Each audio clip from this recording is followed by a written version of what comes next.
Hi అండి, welcome back to my channel Patanja's kitchen. ఈరోజు బెల్లం ఆవకాయను పడుతున్నానండి. బెల్లం ఆవకాయ కోసం తీసుకునే కాయలు పులుపు కానీ పీచు కానీ ఉండాల్సిన పని లేదు. ముక్క గట్టిగా ఉంటే సరిపోతుంది.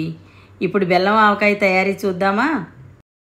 ఈ బెల్లం ఆవకాయ పట్టడానికి ముందుగా 5 కాయల్ని తీసుకుని శుభ్రంగా కడిగి ఆరబెట్టి ముక్కలుగా కట్ చేసుకోండి. ఈ ముక్కలను తేమ ఆరిపోయే వరకు ఆరబెట్టండి. ఇలా ఆరిన ముక్కలను కొలిచి తీసుకుందాం. బెల్లం ఆవకాయకు 8 గిన్నెల ముక్కలకు 1 గిన్నె చొప్పున కొలత తీసుకోవాలండి. నేను 8 గిన్నెలు అయ్యే మెజర్మెంట్ బౌల్ తీసుకున్నాను. ఈ బెల్లం ఆవకాయకు ఎక్కువగా కలెక్టర్ కాయలు వాడతారండి.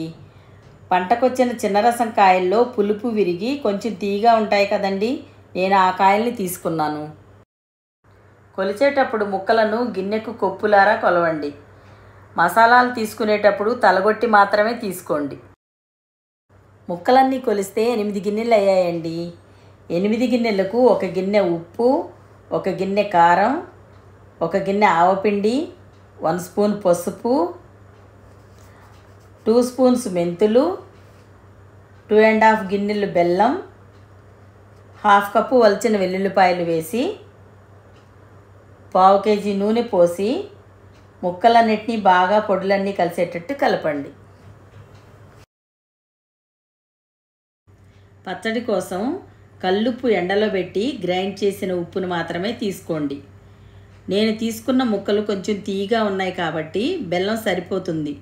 మీకు కావాలంటే ఇంకొక 1/2 గిన్నె యాడ్ చేసుకోండి.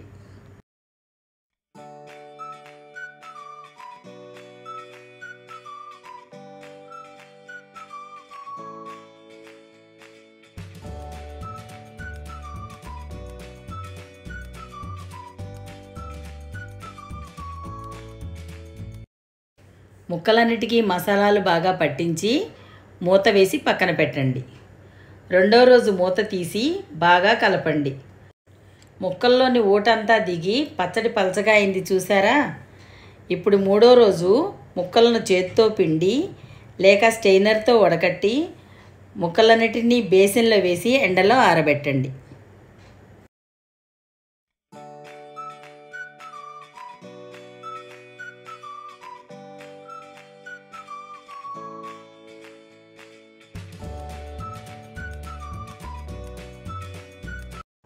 ముక్కలతో పాటు రసాన్ని కూడా ఎండలో పెట్టండి.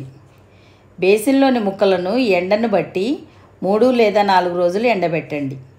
నేనైతే 3 రోజులు ఎండబెట్టానండి. 3 రోజులు ఎండబెట్టిన తర్వాత ఎండకి రసం అంతా చిక్కగా తయారయ్యి బెల్లం పాకంలా తయారవుతుంది. ఇప్పుడు ఎండబెట్టిన ముక్కలను ఈ రసంలో వేసి బాగా కలిపి సాల్ట్ సరిపోయిందో లేదో చెక్ చేసుకోండి.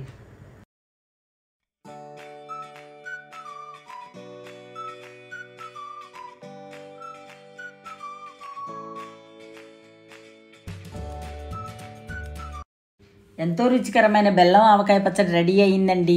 దీన్ని గాజు సీసాలో స్టోర్ చేసుకోండి, సంవత్సర కాలం వరకు నిల్వ ఉంటుంది. ఈ పచ్చడి పొడన్నంలోకి కానీ టిఫిన్స్లోకి కానీ పెరుగన్నంలోకి కానీ చాలా బాగుంటుంది. తీపి అంటే ఇష్టం ఉన్న వాళ్ళకి ఈ బెల్లం ఆవకాయ బాగా నచ్చుతుందండి. ఇవే కొలతలతో మీరు కూడా ఒకసారి ట్రై చేయండి.